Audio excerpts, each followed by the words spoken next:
What is up, ladies and gentlemen? We are back once again with another episode of Puckin Around here on the Review and Preview Sports Network. As always, I am your host, Noah Dog Diver, representing the Pittsburgh Penguins. Joined by my buddy and co-host, Brady Campbell, representing his New York Islanders. Brady, how are you doing tonight? I'm doing pretty well. Season's over. I don't really know what to do with myself, but quick turnaround here in the off season too. We got the awards tonight, the draft, the following 2 days, Friday, Saturday, and then free agency. I believe starts Monday, if not, very soon after. So, not much time off really. At least just in the NHL world in general. Obviously, we'll have some time off on the ice, but an exciting finish overall to what I feel has been one of the best seasons, kind of maybe even in history for the NHL just as a whole. Just so much going on and so much exciting hockey. Yeah, man, it was a great season, great playoffs, great finals as well. We're going to talk about that a little bit later. We got a lot we're going to get into. We're obviously going to talk about the Stanley Cup Finals, Conn Smythe, and then we're going to talk a little bit about the offseason, not a ton, but towards the end, we're going to talk about the draft, like you mentioned. Free agency starts on July 1st, which is, I believe, Monday. And we're also going to talk about a few transactions that have happened recently. I saw a particularly head scratching trade that the Boston Bruins made a few days ago, right before Game 7, that was very interesting to say the least. But before we get into that, we're gonna start with obviously the most important topic, which is the Stanley Cup Finals. The Panthers go up 3-0 in this one, Brady, and a lot of people kind of thought the series was a wrap. They looked dominant in Game 1 with that 3-0 shutout, and then they come back in Game 2 with another convincing performance. Game 3 a little bit closer, but then the Oilers get that insane 8-1 win.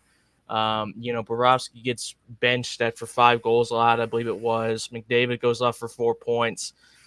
And, it was kind of like the NBA Finals where a lot of people are saying, well, maybe just a bad game for the Panthers. Maybe they can close out in Game 5. But then Edmonton won that one as well. And even though the scoreline was a little bit close in this one, Brady, that was another game that I thought, again, the Oilers kind of had that one. From games 4 to 6, they always got ahead, it felt like. And they were always able to either extend it or hold the gap. And that happened in Game 5 as well. And then Game 6 was another one that wasn't really close. And obviously, Game 7, I mean, that was just one of the best hockey, not just the best hockey games I've ever seen, one of the best sports games, period, I've probably ever seen. But this is such a weird series, Brady. It was kind of like a series of three acts. You have, the 3-0, then they come back to 3-3. And a lot of people are saying, are the Panthers, because, there's so much momentum, or at least that's what people think. I'm going to say why I disagree with that in a second. But, they come back to 3-3, and a lot of people kind of felt like, from what I was seeing, we're basically already handing the cup to the Oilers. But Game 7 comes out. It's a very tight game. They go up 1-0 off the Verhaeghe deflection from, I believe it was Evan Rodriguez was shooting. And I swear the shot was probably going about 2 feet wide, but he gets a stick on it. It goes through. Then, 3 minutes later, I want to say, the Oilers get a breakaway off a great pass by Cody Ceci, tie the game up. And then it stayed like that for probably a little over half a period before Sam Reinhart scored the goal. In the third period was just absolute chaos, man. Well, what were some of your general takeaways from this series, Brady? Yeah, this series was insane. I mean, you almost couldn't ask for a better series in a way. I mean, some of the games weren't the most exciting as far as down to the wire, but yeah, as you said, kind of like three acts there. 3-0 Florida. The first two games, I mean, the first game they actually got outshot, but Florida's just such a good team that even when that does happen, they're still more often than not at the very least in the game. And Stuart Skinner was kind of looking like Stuart Skinner, and the Oilers defense was off to a rough start in the series. I feel like obviously they still lost that game and were down 3-0, but the third period of Game 3 almost felt like a little bit of a turning point to some extent, because that was really the first close game of the series, and it didn't look like it was going to be. That second period explosion by Florida, the Barkov goal too, which ended up being the game winner to put them up 4-1 going into the third. But the Oilers, for really the first time all series, kind of really showed a bit of life, kind of controlling the third period, and did end up getting 2 goals and fell just short. But I kind of had a feeling that they'd at least come out a lot stronger in the next game. And I mean that was an understatement. Of course, they completely whooped them in Game 5, 8-1, in front of the Edmonton crowd too. That was insane. And Game 5, we got another tight game, and I was really hoping. I mean, for really any game this series, but that one with the Panthers finding themselves down like 2, 3 goals, like 2 different times throughout that game. After the Ekman Larson goal, I really thought we might have a chance to see overtime or at least like a tie game, up until the final minutes. But Edmonton kind of able to hold on by the skin of their teeth there. And then Game 6 was somewhat of a similar story to Game 5 with, not to the same extent goal wise, but Edmonton really kind of controlled the play. And I think Florida's biggest issue, especially in the games Edmonton won, were those kind of like the breakaways. And it almost felt like they were playing the Rangers when the Edmonton was shorthanded. They were getting some decent chances the other way, including a few shorthanded goals. Um, but then Game 7 comes around. And I completely agree with you. That was, you couldn't really ask for a much better game. I mean, I guess the only thing you could maybe have hoped for was, overtime, but like that game was insane. Coming down to the final minutes in the third period, those goal line stands too by the Panthers, just the insane net front scrambles. When McDavid had that chance, I thought that was going to be a tie game. He kind of lost it, and Hyman, it looked like, had an open net. But that's playoff hockey. That's the desperation that we like to see in the Cup final, especially Game 7. Um, and yeah, just a 1 goal game too. That Reinhart goal, I really I felt like, especially when the second period ended, that could have been it. Because as you said, Edmonton had all the momentum going into that one, but I felt like once the Panthers, start getting back to their game in Game 7, that Edmonton could be a bit in trouble. Mm-hmm. And just an absolute insane game. I didn't really care too much who won the series. Um, I was probably leaning more Florida, but like once they went up 3-0, I was rooting kind of for Edmonton too, to at least make it close. And in the end, we got one of the more exciting finishes to an NHL season, especially in recent memory. There haven't been too many Game 7s or like overtime winning goals to win a cup or something like that. A lot of series have ended in 5 games recently, maybe 6, but this is definitely one of the more exciting finishes. Yeah, and we're going to talk. We have a topic a little bit later in the show where we're going to talk about where we would rank this Stanley Cup Finals among. I put all time, but realistically, it's just among ones you've seen because, like, we can't compare this to something like that happened like 1962 that we never seen or something like that. But that'd be a good topic. A couple comments go through here. Daniel Bakley says, "I believe in Verhaeghe. He's been, he was a part of that Lightning team that won the cup against, I believe it was the Stars. He was on the first one." He's been on the Panthers a few years, and he's kind of carved out, a more prominent offensive role as the years have gone by. In fact, I think when we were talking about Conn Smythe, I believe that I picked Connor McDavid, but I said watch out for Carter Verhaeghe on the Panthers side. And funny enough, he actually had a pretty quiet series until Game 7 where he scores, an absolutely massive goal there. The Panthers got away from the defensive mindset games 4-6 and pressed too much trying to finish offensively. He gave the Oilers a smackdown. And Tom says, I trusted the better team in Game 7. Well, I did pick the Panthers in 7. We'll go through our predictions specifically a little bit later. But I got a couple things to say about this. So, number one, about Game 7 specifically, I got a lot to say because now I will disagree with you on this point. I know I'm in the massive minority on this one. I actually didn't want overtime because, number one, that's another hour. But number two, my heart, the last 10 minutes of third period, man, it was not healthy. Like, it was so exhilarating, so tense. Like, I'm not a fan of either team. I mean, I don't hate either team, obviously, but I don't have a rooting interest, really. I had goosebumps the whole, last 15 minutes probably of that third period, Brady, because Oilers were pressing so ridiculously hard all the way down the. I mean, you saw in the last minute and a half, 2 minutes, they were just exhausted. But what are you going to do? You're trying to tie the game up in the Game 7 of Stanley Cup Finals. You got to have, McDavid, Draisaitl, your best guys out there. even if they're clearly exhausted. And then some of the goal lines, now some of the goal line stuff, man. I wanted to get back to this comment from Dana because he is right about the defensive mindset. But as Game 7 was going on, mainly in the third period, I was actually getting a little worried that the Panthers were being a bit too defensive because they had like a stretch in the second period where they went like 8 minutes without a shot or something like that. And it felt like, the first period was really even. The second period, it was like I thought the Panthers were better the first half and the Oilers were better the second half. And the third period was basically all Oilers. I mean, the Panthers, now I will say this, their defense was phenomenal. Other than the breakaway they gave up, which, to be fair, that was an incredible pass by CC. Their defense was unbelievable. The goal line scrimmages, you mentioned the one with Hyman. I thought for sure they were going to score that. I cannot believe they didn't score.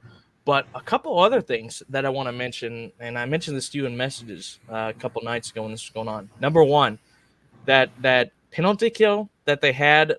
First of all, I want to say terrible penalty call against Matthew Tkachuk. I have no idea how that was tripping. The guy was literally sliding across the ice, had no control. He was covering his face. So the only argument I was saying, well, maybe they're saying he kicked his feet out to try and trip him, but I don't even think he could see what was going on. Yeah, he didn't. Terrible call, but on that, first of all, not only are they on the PK, one of the guys loses their stick, and then another guy loses his stick as well. He quickly gets another one, but it's the wrong-handed stick. So essentially, they only have two players on the penalty kill that had the right stick. And Brady, the entire time that power play was going on, I was basically, they're going to score. Like, I know they're going to score. There's no way they don't score. And they don't score, and they somehow kill it off. And I'm like, that is insane for momentum. I cannot believe they just killed it off. And then another one, and this is what led to the Reinhart goal. Dmitry Kulikov, there was another massive goal line scramble, and I thought for sure they were going to put it in, but then Dmitry Kulikov is able to clear it behind the net, out of danger's way. They quickly break it out. Great counterattacking goal right there by the Panthers. Now, I will say, on that goal, I don't want to harp on him too much because I actually thought he was really good the second half of the series. Stuart Skinner's got to save that. Like, that's a goal you can't give up. It goes weakly off his glove and in the back of the net. Like, that's one you would want him to save, especially in Game 7. But my guy Reinhart, I've loved Reinhart for years, so I'm glad he was the one who got the game-winning goal. But yeah, man, I thought as that game was going on that the Panthers, their defensive mindset might have actually cost them towards the end, but it didn't. And Sergei Bobrovsky, who looked after the first three games like he'd be the nailed-on Conn Smythe, but in Game 4, I think his confidence got shaken a bit. In Game 7, he was amazing. Like, some of the good glove saves he made, the confidence, like, he just didn't look shaken at all. During, all the goal line scrambles, it always seemed like he's always in the right position to just, keep the puck out of the net. And the Panthers' defense was solid. Now, I will say this, and it kind of transitions to our next segment about Connor McDavid. So Connor McDavid did win the Conn Smythe, even though the Oilers lost. And I knew Brady. As soon as Bettman said this award is awarded for the best player in the whole playoffs, that was your dead giveaway, right? That McDavid was going to win it. So he becomes the sixth player in NHL history to do it, the first since Jean-Sebastien Giguère did it in 2003 for the Ducks, I believe, when they were playing the Devils, if I remember right. And the second skater ever to do it, the only other one was Reggie Leach, back in 1976 for the Flyers. So, transitioning this question, in your opinion, did Connor McDavid deserve to win the Conn Smythe? And was anyone on Florida robbed of the award? So I'll start with this one before I throw it to you, Brady. I did pick Connor McDavid to win the Conn Smythe because his numbers for the playoffs were absolutely ridiculous. And if I look real quick at his playoff stats, so for the finals, he had 11 points in 7 games, 3 goals. Granted, literally almost all of that came from games 4 and 5 where he had 4 points in each game. But for the playoffs overall, he had 42 points in 25 games, 8 goals and 34 assists. He was a plus 12, 43% on faceoffs, 43 hits, 16 block shots, 25 takeaways to 16 giveaways. I think for the whole playoffs, I can understand Connor McDavid winning the award, but there are a couple reasons I can understand why people would be mad.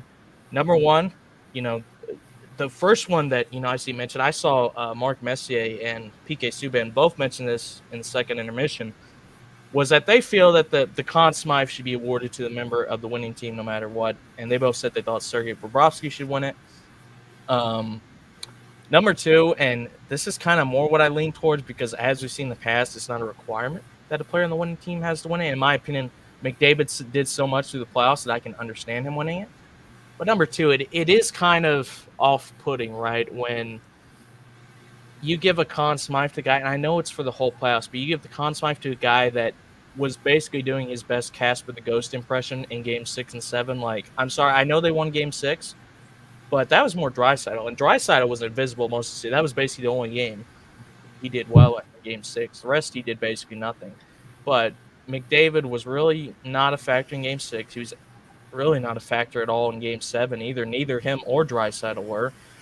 And if I'm being brutally honest, for the finals overall, I mean, you take away games 4 and 5, he had 3 points in 5 games. You can argue that at least 4, maybe 5 of his games in the series were poor, at least for his very high standards. In Game 6 and 7, were definitely poor. Now, I understand he had the 2 absolute explosions. You can't take that away, but that's only 2 games. What about the rest of the series? But for the whole playoffs, I understand it. Sergei Bobrovsky, I think if he didn't absolutely implode through games 4 and 6, like I kind of think he did, he would have won it. But because his finals was kind of mixed as well, I get why I didn't win it. In fact, Brady, I believe he told me that the second leading voter was actually Sasha Barkov, Yep. who's who you picked, by the Yeah. way. But so I understand it. I understand why some people don't like it. I don't have a major issue with it. And one last thing I want to say before I throw it to you. I've seen people complaining about the Panthers fans booing Connor McDavid. Who cares? Like, they just won the Stanley Cup, right? They wanted one of their players to get it, and they didn't. Of course they're going to boo. Like, that's just a natural. If I was a Panthers fan, I would have booed as well. Literally, any fan in their situation would have done the exact same. It's not a big deal. We're gonna talk about the McDavid not coming out to accept the trophy in a minute. But before we get into that, Brady, what were your thoughts on Connor McSmythe, if you will?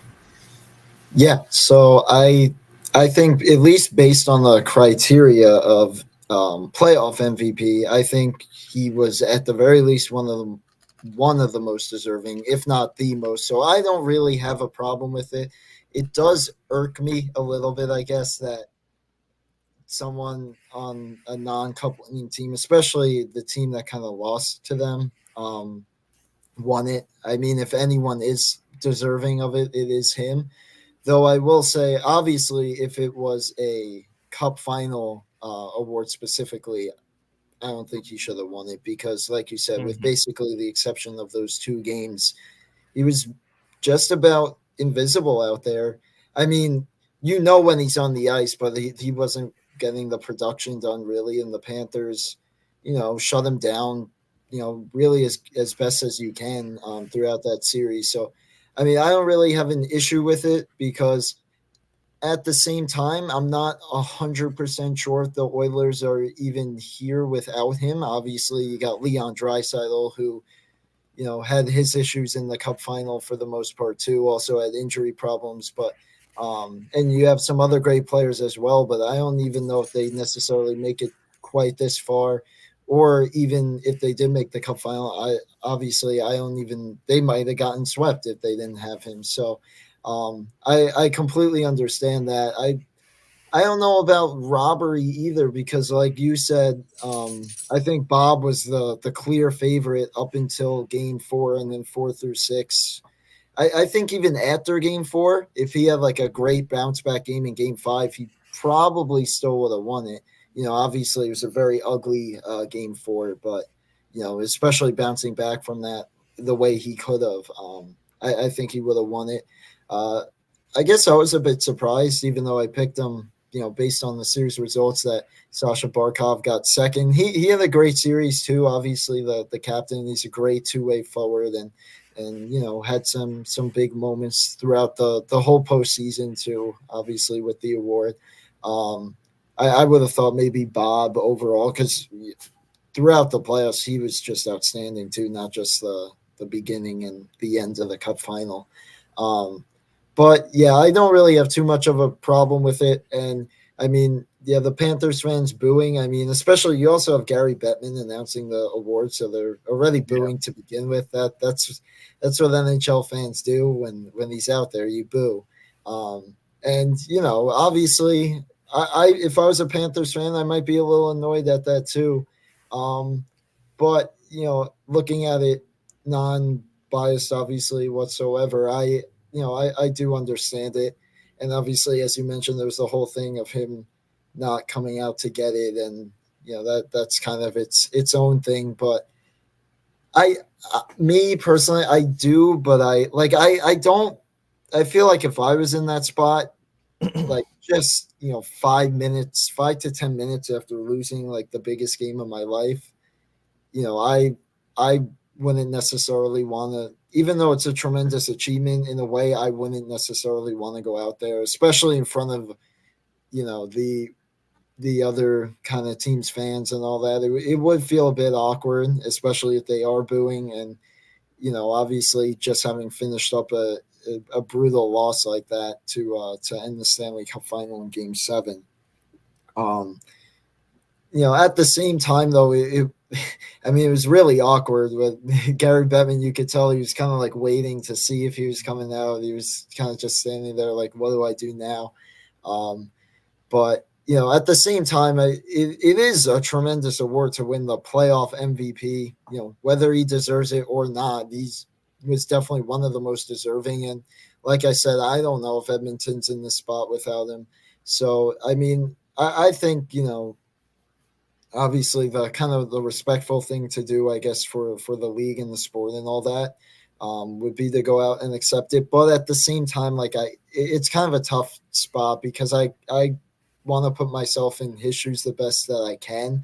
And I feel like after losing a game like that, like you kind of want to, like not, especially him too. He's not the most like talkative guy, I feel like, either. So I'm sure he, didn't want to interact with like the media and all that too much after a loss like that. I don't have a massive issue with it. I do think it's a terrible look for the NHL overall. Maybe not specifically McDavid, but you announce this award and there's no one to accept it, and like you said, it's just kind of awkward. They're just standing there, and nothing's really happening. But like you said, I mean, this guy just went through the most devastating loss of his career, and it's kind of like, obviously, I'm not Connor McDavid, but if I was, it'd kind of be like, I guess I'm not really a slap in the face, but it kind of be like, oh, it's a reminder that you always lost. Like, oh, here's the trophy that you won when you lost the series. Like, in my opinion, quite frankly, Connor McDavid didn't give a shit about that award, and I can't really blame him because I don't think I would either. It's just like, why would you care after the way you lost that series? Go through all that effort to come back, just to lose in Game 7 in a tight game like that. He didn't care at all, and it clearly showed when he didn't come out to accept it. I don't have a major issue with it. I think it's understandable because these players are still human; they still have emotions and stuff like that.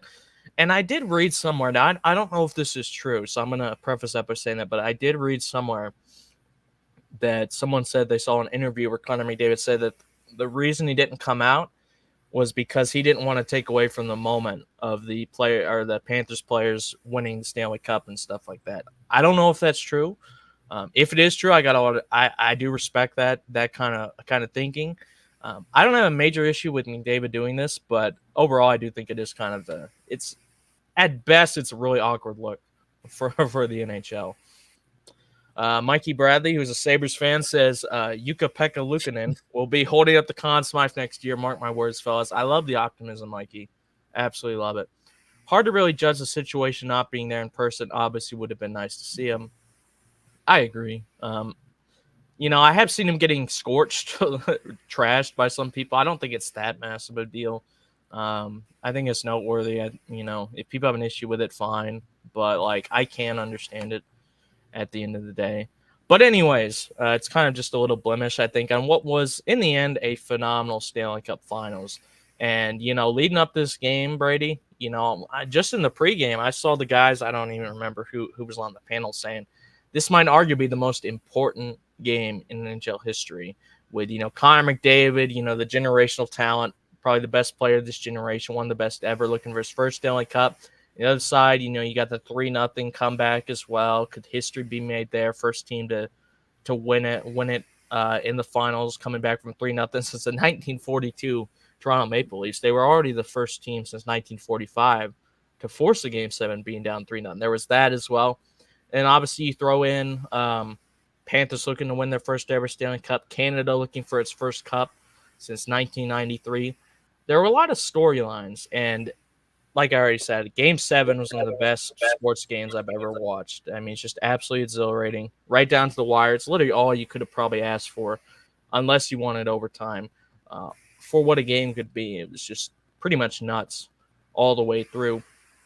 And so, Brady, looking back on this series, we kind of have to think, where do we rank this Stanley Cup? Now you can just talk about, you don't have to talk about all the time, like I said, because obviously pretty much no one knows, like, unless they're a hockey encyclopedia, all the Stanley Cups ever. But just from what you've seen, I guess, in your lifetime, where would you rank the Stanley Cup Finals amongst the best you've seen? Yeah, I mean, I'd say like the only thing kind of holding this series back, not necessarily from being the best, because I think it's right up near the top for me, but I feel like the one thing that could have made this like even like a tough series to be maybe like the greatest series of all time would have been if, you know, most if not all the games were tighter. And obviously like it's not scripted, so it's not like, all right guys, like this is going to be the final score, like make sure you keep it close. But like I think that was the one thing for me, like especially watching like game 4, even like one of the early games, it was kind of like, all right, this game's over. But overall though, still so exciting, so many like star players on both sides. You have the best player in the world, you have all the storylines as you mentioned.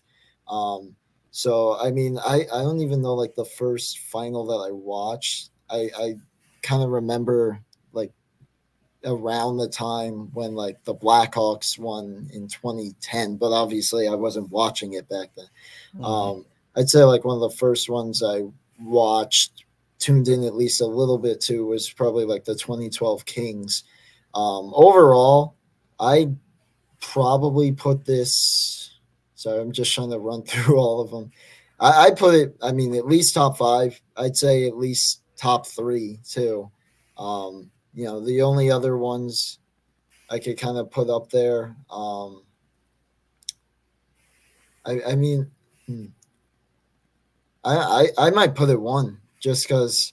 I mean, the last one that went 7 was Boston St. Louis. I wasn't really even all that like invested in either of those teams in that final, though it did go 7. It was a pretty exciting series. You even had some series that like honestly, 2014 only won 5 games, but there were at least 2 or 3 overtime games, I think, when the Kings beat the Yes. Rangers. So that Hmm. that series, that one was outstanding. Um, the Kings Devils too. That one looked like it would, was pretty Yeah.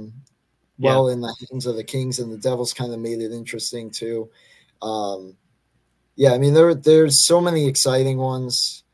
Obviously, I wasn't really watching it, like I said, but like Flyers Blackhawks, that was a great one. In like the 2010s and all that as well. I think the Penguin ones were both pretty exciting, especially the Nashville one. But I just think all the storylines, all um, the players that were playing in the series, the teams, kind of the seasons they've had, and the storylines as the series was going on, with the possible sweep into the possible reverse sweep, and then of course game 7. Just, I was kind of saying it at the beginning of the series that this could be the series that kind of does it for the NHL. And then especially when it went to game 7, the storylines going into that, I thought this, could be the game that, because NHL's always kind of really been, at least in my lifetime, the little brother compared to the other 3 major sports leagues here in North America. And now, soccer is only getting more popular too. But I think the last few years, hockey has just been getting bigger and bigger, slowly but surely.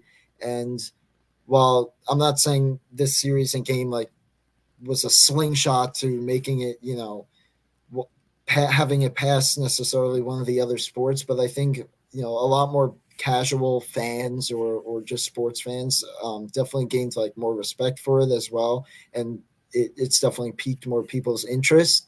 Um, Now, obviously, in the future, not every cup final and everything like that is going to play out this way, but I definitely think overall that the season in general and the cup final playing out the way it did was definitely a big victory for the NHL in general. Yeah, this series and especially Game 7 was great for NHL. Like you said in our messages, few. I mean, that's exactly what the NHL would have wanted. Ton of eyes that, like you said, would never have watched a hockey game in their life before, were watching this game, and it was a great commercial, like a live commercial, if you will, for the NHL. Just in one game, pretty much. But as for judging this series overall, um, it's tough, like you said, because this game did go to 7. But if we're being brutally honest, the series only had 3 games that were really competitive. Even Game 5 was kind of, it was kind of on the border. Like I never felt the Oilers were really going to lose that game, even though scoreline wise it was close and they had the empty netter. I never truly felt the Panthers had a major chance of winning it. They were always behind. It felt like Game 4 was a blowout. Game 1 was a blowout. Game 2 was a blowout. Um, Game 3 was pretty close, like you said. But I mean, for really, other than Games 3 and 7, I'd say there weren't really ones that I thought were majorly in doubt. So I do think that holds it back a little bit. But like you said, the storylines around the series that we already kind of went over, I think give it a big bonus as well. As for ones I've seen, I'm not much holding you, Brady, but I can go back a little bit more. I'll probably go back to, '09 or so. Now, if I'm being biased, my favorite Stanley Cup Finals ever is 2009 because, number one, obviously the Penguins won against the Red Wings, got revenge the previous year, but also went to 7. Game 7 was great as well. I still remember the highlight of Lidstrom shooting right at the end and Fleury with the diving save and stuff like that. That was exciting. The 2010 one, even though it went to 6 games, Patrick Kane with that overtime winner. I mean, that's something I'll remember the The rest of my most life. like awkward goal ever, Yeah. especially to win a Stanley Cup. Like no one else knew it was in. But But he yeah, did. no, that was insane. Yeah. And obviously, seeing the Flyers lose in a devastating fashion, that's always great to see. Uh, but I don't know if I'd unbiasedly put those above this series. Now, some that I do think are in contention. Number one, 2011. Not just for the hockey. I mean, the series was very tight. Great, great comeback by the Bruins, Game 7. Uh, but you know what I'm going to say, Brady. I mean, I don't know if I'll ever see a series that was so impactful that riots would break out in the aftermath. I mean, that's something that you knew about, even if you didn't watch hockey. Like, I didn't watch hockey, really back then, but I still remember, I was in middle school at the time this was happening. I still remember everyone talking about the riots, man. People that couldn't give 2 licks about hockey, let alone sports in general, talking about that. And it's something, not for the right reasons, but it's something that would make you remember that series, the rest of your life. 2012, it was one that was closer than I think because the first 2 games went to overtime and the Kings won them both. Um, and what was it? Game 5 was close until Steve Bernier decided to be a moron and take a major boarding penalty, which blew that game wide open. But the Kings were always in pretty decent control of that series, so I can't say it was a very good series. 2013 was exciting just for the way the Blackhawks won it with the 2 goals at the very end of Game 6. So it was decent. 2014, like you said, it did go in 5 games, but there were multiple double overtime games, so the Game 5 was a double overtime. But as for, I don't know. I don't know. It's really tough, man. I think 2011 could probably beat it. 2019, the storylines weren't as strong. It was a good series. I don't think any of the Lightning ones beat it. I don't think the Pins back to back beats it. Although they were entertaining. This is tough, man. I'd say it's probably top 3. I think most exciting one ever is probably still going to be 2011 for me, just for everything surrounding it. That was the first major chance for a Canadian team to win a cup in a very long time, since 2006, where funny enough, the Oilers also lost that series. But that one, 2019, 2013, maybe. even though it went to 6. It was a really exciting series to watch every game, pretty much. Again, I think if this series had closer games throughout, it would be a slam dunk. But the fact that so many games were blowouts, I think it's more the storylines that surrounded Game 7, which isn't the whole series. So I'd say top 3 is probably fair. I can understand why people would say number 1 for sure, like you did. Um, but it's tough, man. There's the Stanley Cup Finals, even if they're one-sided matchup wise, they usually have a good amount of excitement. I mean, what was it? Wayne Gretzky said there's 3 parts of an NHL season: regular season, first 3 rounds of the playoffs, and the Stanley Cup Finals. And that's so true, man. Because even though it goes up a massive gear in the playoffs, the Stanley Cup Finals is a whole nother level. I can't think of there's only like 2 what I would say were objectively bad Stanley Cup Finals I've ever watched, which is last year's, which was an absolute just blowout by Vegas, and when Washington won over Vegas. I thought that was such a boring series. But the other ones, even though the Kings, beat the Rangers in 5, I thought that was exciting. I thought the Lightning, against the Canadians was sort of exciting. Maybe not great, but yeah, most of them are really good, man. So it's a good conversation to have.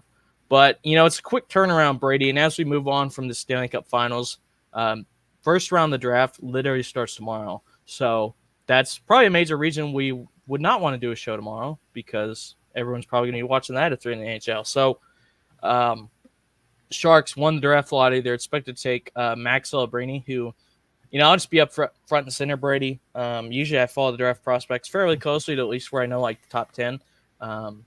This is literally the only player in the draft I know so this year, because he's the one I hear everyone talk about, star center.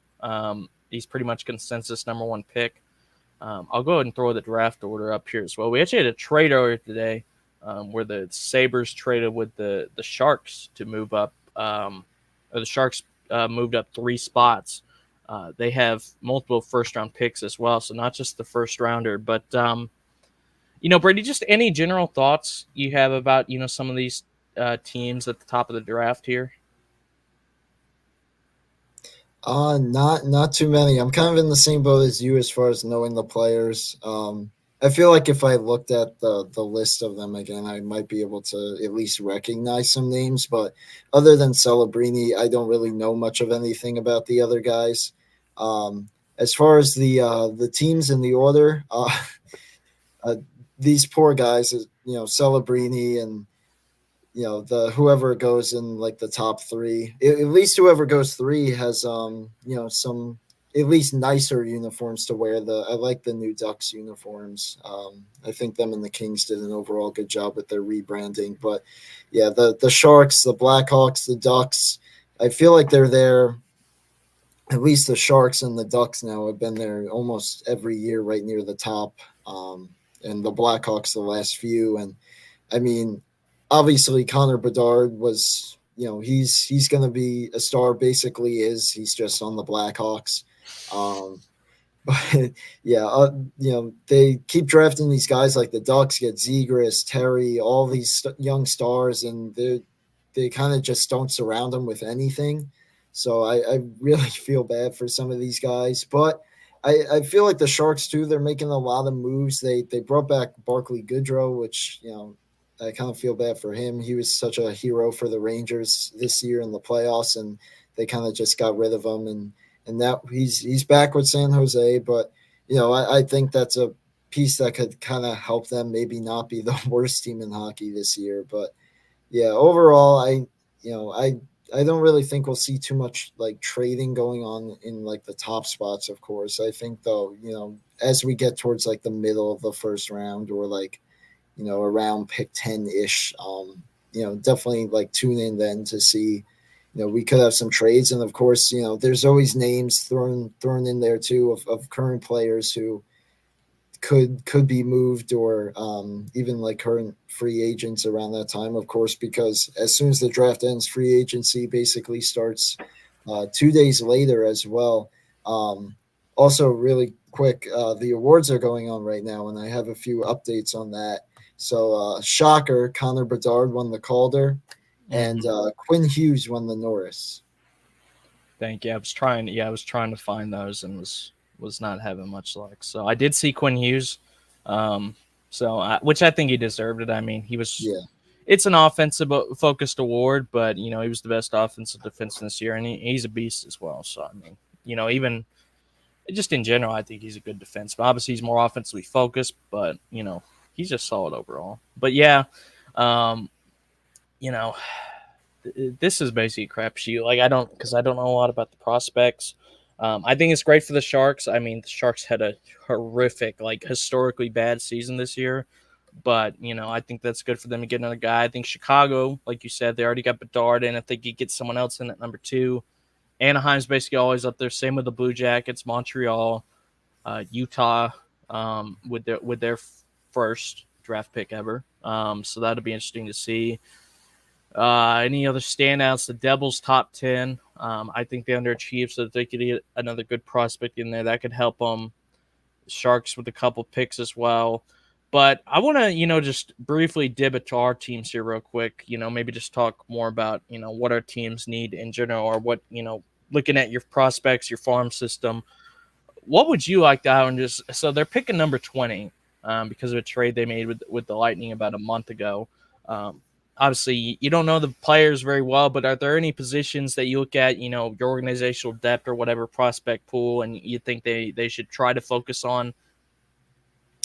I mean, it's hard to say, like you said, without really knowing the players. But as far as positions go, and obviously these guys might not play with the team for several years, if at all. But I think like depth defenseman. Obviously, Noah Dobson is, he's turning into somewhat of a star at least, and we'll have to see. But Ryan Pollock and Adam Pellick have been pretty solid for us for a while. But I'm sorry, Scott Mayfield, Sebastian Aho, these guys just aren't going to cut it for the next few years. So they do have some prospects coming up. Isaiah George just lost in one of the Canadian, might have been the CHL or whatever that championship is that just happened. He's very good. I like him, and yeah, I mean there's a few others as well, but they're always just rotating. They got like Mayfield, Bolduc, Aho, sometimes Salo, and they're okay. But I'm done with Mayfield after the Stadium Series game. So I think depth defenseman. Obviously, also we're at least right now after this season, we're one of the older teams in hockey, and we have, I mean, the fourth line. I mean, they've been great for years, but who knows if some of them will even be on the team. And there's a few other guys. Even Anders Lee, he's the captain, but he's kind of possibly getting towards the end of his time, at least here. So I think, I mean, obviously it's the draft, so there's going to be a ton of young players. But I think it's important to kind of start looking towards the future if you're Lou, and I feel like in years past, he's always trading our picks, and I feel like he hasn't completely taken this seriously, and he finally drafted Atu Ratu and then traded him. So, albeit we got Bo Horvat back, but I do think, looking into kind of the depth to like bottom 6 forwards too as well, something like that, I would like. And I mean, Varley's getting up there in age, but I feel like a lot of goaltending like that can kind of go through free agency and stuff too. But I don't think goaltending can hurt. I mean, obviously, I basically mentioned every position, but I think that the main focus would be like a depth piece, either forward or defenseman. Yeah, I mean, we'll see. But at least you got a draft pick to look forward to, because Pens do not have one because they traded it on the Eric Carlson trade, and it actually just got traded again today. Like I said, by the Sharks to move up to number 11. So now the Sabres have it. So hopefully they enjoy the draft picks. We do not have one, but I'm interested to see what players these guys draft. Definitely probably look into some prospects once they actually do get drafted, so I can learn a bit more about them. Before we get into our final topic, which is kind of look at the free agency, I wanted to briefly talk about some recent transactions that happened over the past week. So you already kind of touched on the Goodrow buyout, which is one I wanted to mention. I think that's a good move for the Rangers, clear up some cap space. I think he's a decent player. Definitely a decent bottom six guy, and he was really good for him in the playoffs. But I mean, 3.6 million. You can't be paying that for fun. He goes back to the Sharks, who he knows very well. Um, in fact, I think he was with the Sharks when they traded him to Lightning, I believe, for that first round pick a few years ago. But um, probably best for all parties involved. The Sharks, need a bit more cap space.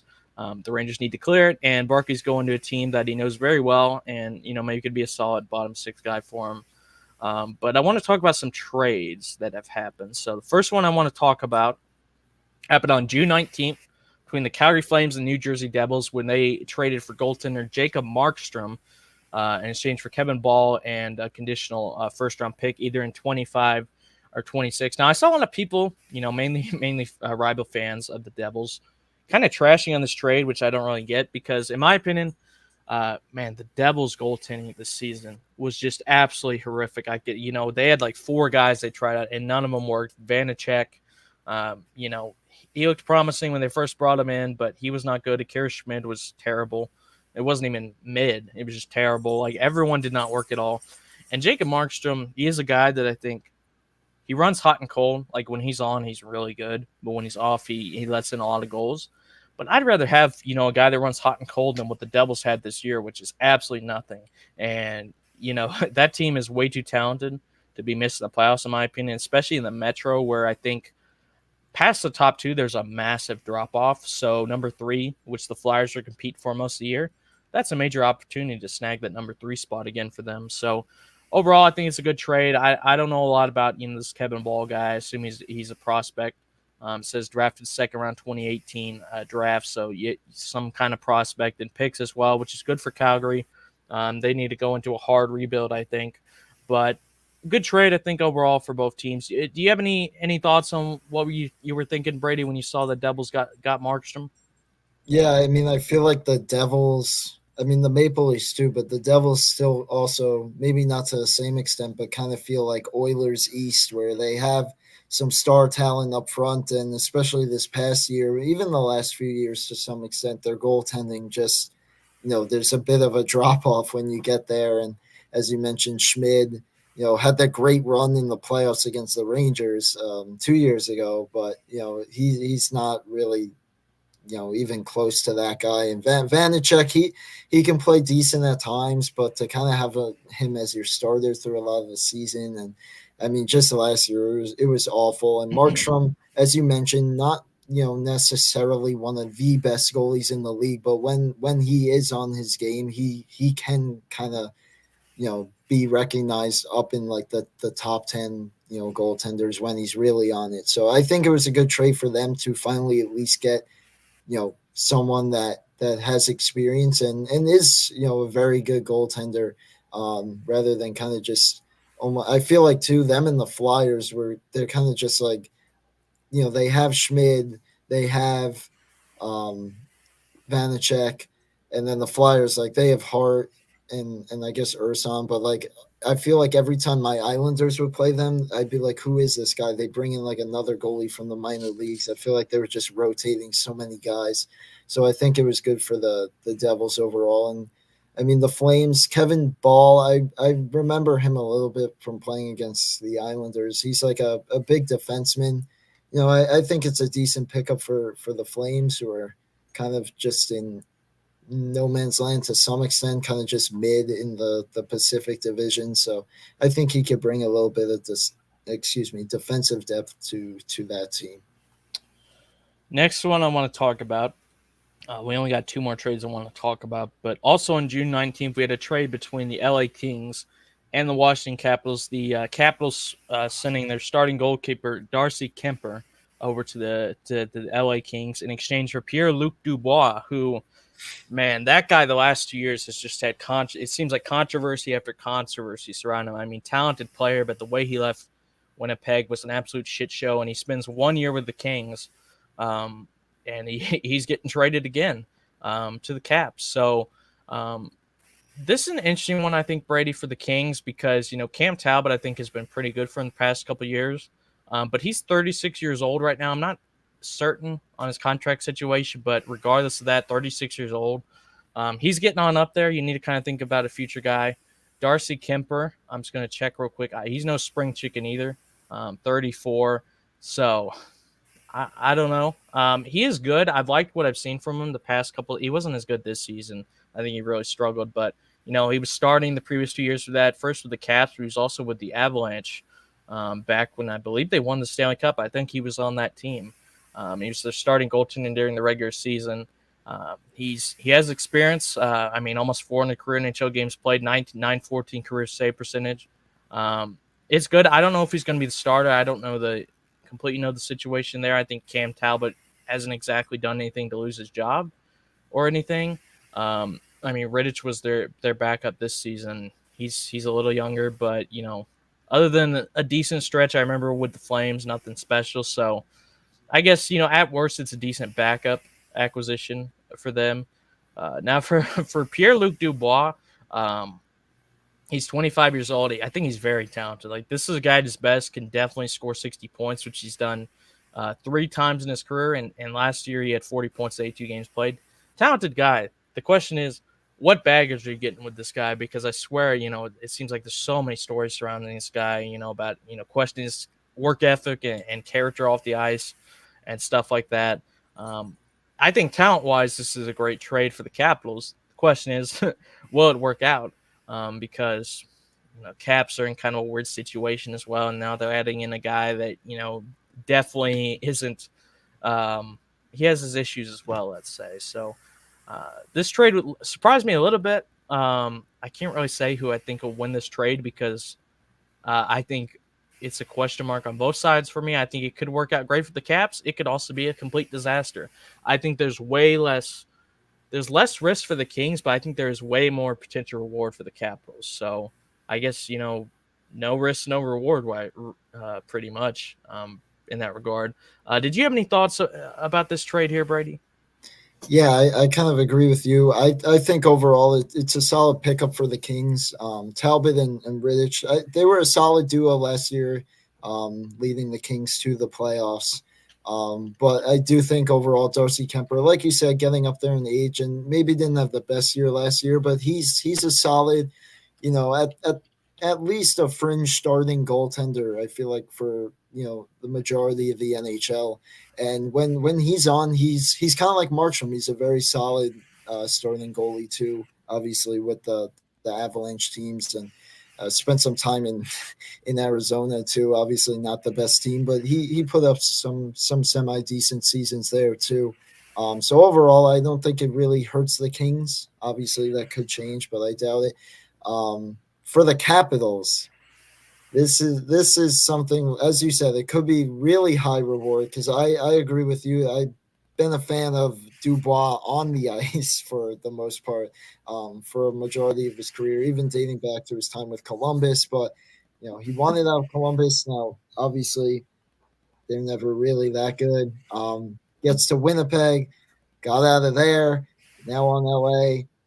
Or was on LA, and now they're in the last few seasons he's been all over the place. And as you said, there's a lot of like stories and controversy, and doesn't seem like maybe the best locker room guy, the best presence in there too. And great player, great talent. I think he could definitely help the Caps, but yeah, definitely also a high risk, I feel like, too, because I wouldn't be surprised next season if he's off to another team or something like that, too. But, Ovi, Backstrom, Oshie, all these guys getting up in age as well. But for Dubois to play on the team with those guys, too, I think the Caps, they're very old, but I feel like they could be one of those teams that could kind of at least hang around a little bit again within the Metro. So overall, I think it was a fairly even trade, but there's risks, a little bit of risks on both sides, mainly though for the Capitals, which made it a little bit questionable for me. Last trade I want to talk about. Now, the first 2 trades, I can kind of see the logic on both sides for them. This third trade, I do not understand. Okay, so first of all, I'll just say the trade. So the Boston Bruins trade Linus Ullmark to the Ottawa Senators in exchange for Mark Kastelic, Jonas Korpisalo, and a first-round pick in 2024. Now, Brady, I'll actually start with a little bit of a hot take on this one. it's not the fact that they traded Linus Ullmark that I have a major issue with. I think it kind of makes sense because, um, the past two seasons. Now I know he won the Vesna, but the past two seasons, Ullmark and Jeremy Swayman have actually split time pretty evenly, and we actually saw Swayman start most of their playoff games this season as well, and started the game 7 the year before that. So Swayman's way younger as well. Olmark's, his early 30s. If I had to guess, I'd say Swayman is maybe 24, 25. I don't have it up, right off the top of my head, but, that would be my estimate. So he's way younger as well. He has more room to grow, whereas I think Olmark is kind of hit his best. But this return, man, I don't get this return at all. So Mark Kastelik has played 144 games and has 25 career points. He's not a prospect. He's 25 years old. He's older than, I am, and I'm no spring chicken at this point. But Jonas Corposalo, I guess, to be their backup. I'll just say I hope to God for him Swayman doesn't get injured, because if he gets injured and Corposalo comes in, man, you talk about an inconsistent goalie. When he's on, again, he's on, but I mean, career 901 save percentage, 3.06 goals against average, 890 as a starter for the Senators last season. This is not a guy you want starting. I mean, I remember back when in Columbus when it was him and Elvis, and it felt like every week, man, it would go back and forth in on that team who they thought was the better goalie. Fact is, if you got two goalies, you got none, and neither of those guys were that great anyway. I think Elvis was probably a little bit better, more consistent. But I mean, if those are your starting goalies, like you got no shot, and that's what we saw with the Blue Jackets overall. He had decent moments here and there, but and then this first literally used to belong to them. Like they're trading back for their own first. They traded a while back. Like when I was reading the draft order, it says Boston pick acquired from Boston via so and so and so and so, and I'm like, what is going on? Like I understand trading Allmark, which I think a lot of people don't. I get why they did that. I don't understand the return, man. I think you could have sold way higher on Allmark. I know he's older, and let's be honest, most of his career he's been a backup. The last two seasons have kind of been, the exception, not the rule. But like this guy did win the Vesna, he's been, really solid in the regular season the past years. Like, was this really all they could have got? I don't know, man. It's kind of a head scratcher for me. Well, what were your thoughts when you saw this trade? Yeah, it was I kind of felt the same way. I mean, I kind of like you understand moving Olmark now. I think the Bruins, more so than any team, with kind of having two starting goalies, I think it worked for them that the best they could. Obviously, the last few years, I mean, the previous year they were the best team in hockey up until the first round of the playoffs. This year, not quite that, but a very strong performance, I feel, from both goalies. And then Swayman kind of took the net in the playoffs. But that being said, I feel like because of that, they feel comfortable enough where they can move him and kind of look to build elsewhere. But yeah, the return Corpusalo, like you said, when he's on, we saw it sometimes in Columbus. He could be very good, but when he's off, he's really off too. And we saw a lot with Ottawa, and I'm not sure. I mean, obviously, I'm expecting him to be the backup to Swayman, but God forbid Swayman has like an injury or anything like that and misses some time, they could be a little bit in trouble on the back end there in the net. And then Kasterlik, yeah, I mean, I guess just kind of like a depth type of a pickup there, and yeah, the first kind of being swapped back and forth and all that too. For Linus Olmark, who, like you said, back up most of his career as well. So that I don't know. I feel like I don't give him enough credit despite what he's done the last few seasons, because I felt like, I guess, the one Vesna season was kind of out of nowhere, and I thought he'd maybe drop off a little bit again, which he really didn't, and credit to him. But overall, yeah, just kind of a weird trade that I don't. It's tough to say how it's going to play out. Now, I think Ottawa, they got a very strong goaltender obviously now, and a lot of people had them maybe even making the playoffs this past season. Not me, but who knows now? They have some very talented players up there, and now with a goalie, maybe they could be in that wild card hunt a little bit more. And Boston, I don't think it's like super damaging to them, but just kind of I think that they could have got a lot better from a goalie that's pretty much fresh off a Vezina trophy, which speaking of Vezina trophies, Connor Hellebuck won it for the Jets this year. That was just announced. But yeah, I think the Bruins could have got maybe a bit more from one of I guess the top goalies over the last few seasons. It was kind of an interesting deal. Yeah, I think it's a great deal for Ottawa if Olmark is even close to what he's been the last 2 seasons. Which is a big factor. Are they going to get what Olmark's been most of his career, which is a decent backup fringe starter guy? Or are they going to get Linus Olmark the last 2 years, who's been really really good? I think there's a lot of room for reward for it. If it doesn't work out for him, I mean, I don't really think they gave up much at all. I mean, maybe the first, but I mean it's the 25th, so like it's not that much. And plus, they have, I believe, the number 7 pick, so they'll be just fine on the prospect front. But you need good goaltending in that Atlantic Division, especially. So it could work out for him a lot. If they get much better goaltending this year, I could see him definitely being a playoff team as a wild card or something like that. Real quick before we move on to free agency, I did just want to touch on the awards. Like you just mentioned Hellebuck, which regular season award. If they took playoffs into account for that, he would not even be in the top 15 probably for the voting. But he also won the William M. Jennings, which is least goals against allowed for a goaltending pair over the course of the season. Matthews obviously won the Rocket Richard. Mark Messier Leadership Award. Jacob Trouba. The Rangers fans will absolutely love that one. McKinnon won both the Hart and the Ted Lindsay, which not really surprising there. Jacob Slavin, Lady Bing. Anders Lee, your guy, won the King Clancy for leadership and humanitarian contribution. I don't know if you have any thoughts on that. I don't know what he does in his community or anything like that, but there you go.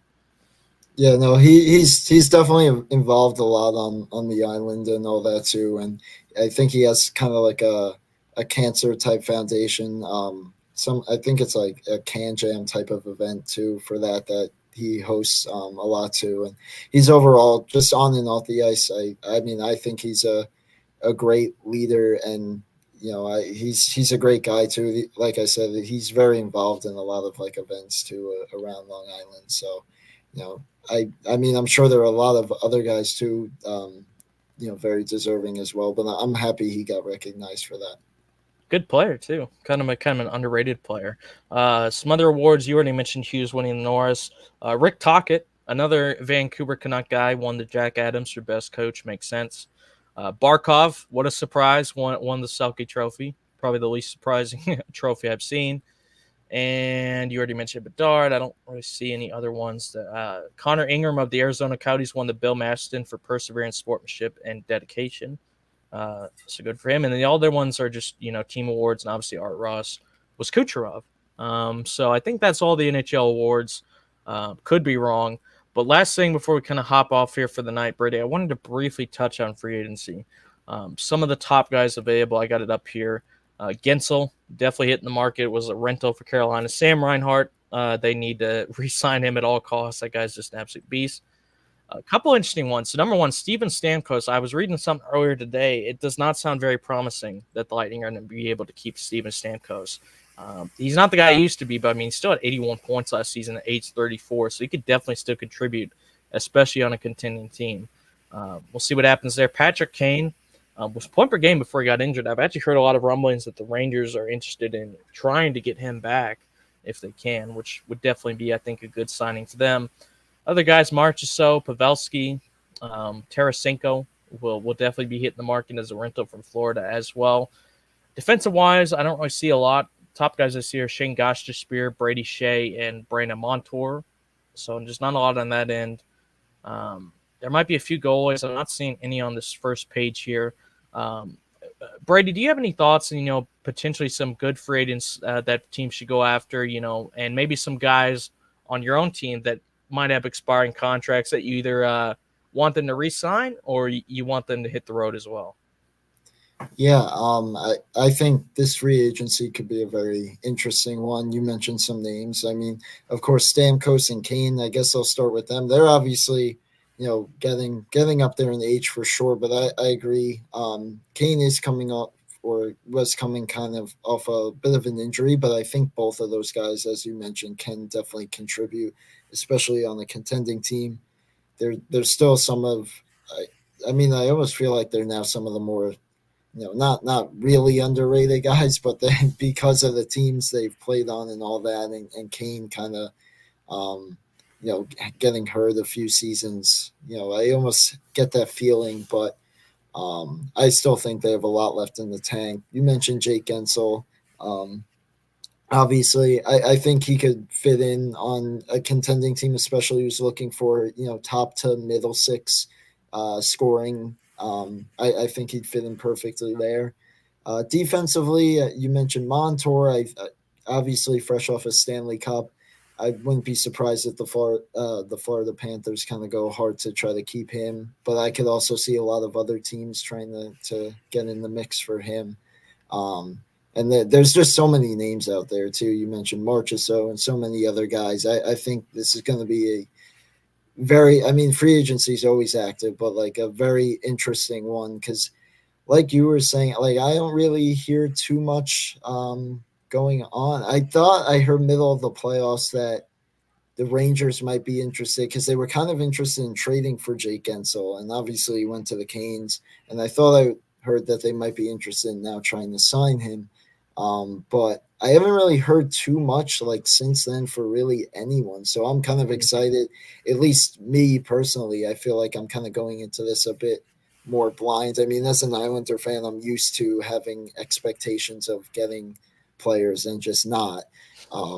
But yeah, overall, I'm really excited for that. As far as the Islanders go, I gotta pull up to make sure I know the exact names here. But yeah, there's not too many like I guess their biggest names going into free agency, of course, this season. But there's definitely some interesting ones that they got to keep an eye on. So they're unrestricted are the aforementioned Cal Clutterbuck, Matt Martin. They're obviously pretty old now. Um, I mean, I love those guys. They've been a part of this team for so long, and of course, being part of that fourth line and giving us so many great moments. That being said, I wouldn't necessarily mind if we kind of moved or at least started to move on from that. If they're back, great, but I understand if they're not. Mike Riley, phenomenal midseason pickup. He's not like a complete star defenseman, but he brought some more offensive spark from the defensive end for this team, and he was solid defensively too. I really like that one. I would love to keep him. Bortuzzo, he kind of reminds me of Mayfield, slightly better than him, but kind of the same build, and you know does make a bit of mistakes. And Sebastian Aho, I've never been the Islanders Aho, obviously. I've never been a fan of his too. He's like a Mhm. smaller Mayfield. He falls down, which I know he's skating on ice, but I mean, this is your job. So like, can you not fall down like 10 times a game, especially with the puck? Um, so yeah, I'm kind of indifferent to this Islanders UFA class. The restricteds are interesting. Oliver Wallstrom, I really like him. I really do, but it's tough because he hasn't quite panned out the way we were hoping. Has a phenomenal shot, but I, yeah, I'm kind of indifferent to a lot of these players. Simon Holmstrom, I think he makes some great plays. I also think though he does kind of go quiet. Not that he's like a star player, but he has kind of his hot and cold stretches. Kyle McLean, that already happened. We brought him back. I think he's a nice young, he played on the fourth line. He's kind of a nice younger version of the current, or, Cizikas, Martin, and Clutterbuck. So I personally like that signing, and he contributes a bit too. And then Ruslan Ishakov only played in like one game. I think it was the last game of the season or something like that. And I don't think he really did much, but he's a highlight reel machine in the AHL, and I think he could be a solid player. So I'm hoping he sticks around, of course. But yeah, there's not too much like going on there.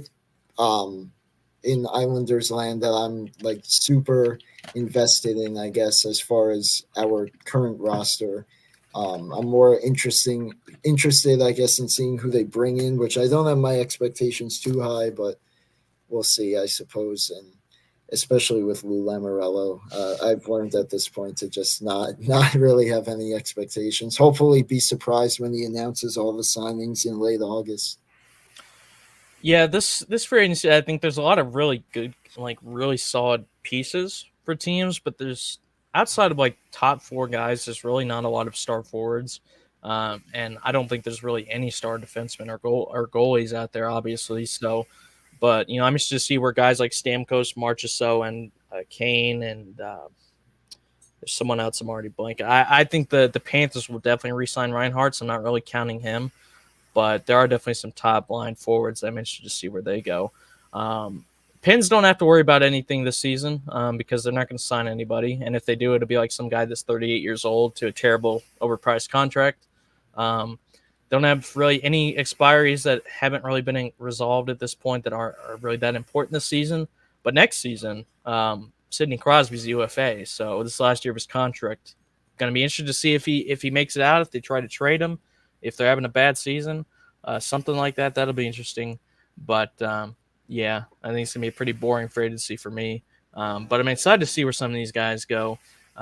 There's no turnaround, man. Like the finals just ended a few days ago, and the draft is tomorrow, and free agency starts Monday, like you said earlier. Like there's no off. There's pretty much no off season. Like it's just always relentless with the NHL, which is part of the reason I like it because with other sports, football, you have to wait like 6 months. Baseball, you have to wait like 3 months for like the catchers to report and stuff like that. And basketball, I mean, June to October, there's like, and NBA fans have to wait 3.5 months for anything noteworthy to happen again in that Yeah. sport. So, other than free agency, but yeah, that's all I had for us tonight. Is there anything you want to say here, Brady, real quick before we kind of wrap it up tonight? Not really. I mean, I mentioned the Kings and the Ducks. They got their new jersey designs. The Utah Hockey Club. I'm not going to get into the whole rant, but I'm hoping that's just for this season. That name, although the jerseys look really nice.